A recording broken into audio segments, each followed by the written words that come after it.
సైన్స్కి శాస్త్రానికి ఏదో కాన్ఫ్లిక్ట్ పెట్టావు. నేను కూడా వాయిస్ ఓవర్ ఇచ్చాను.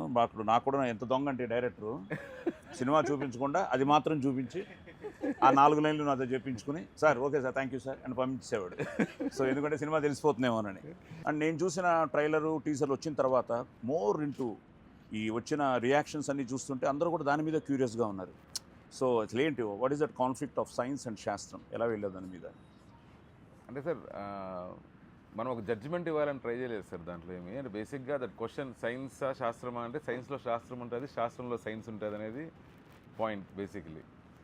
అంటే ది బోత్ ఆర్ ఇంటర్వ్యూన్డ్ టుగెదర్ అనేది ఇదనమాట.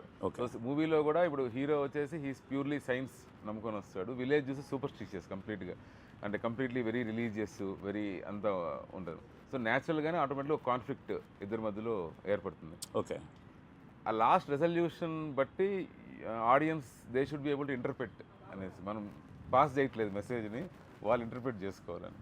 Okay okay. సో ఎవరిని హర్ట్ చేయవు, మనం ఎవరిని హర్ట్ చేయట్లేదు సార్. అదే అదే, ఎందుకంటే వెరీ సెన్సిటివ్, వెరీ సెన్సిటివ్.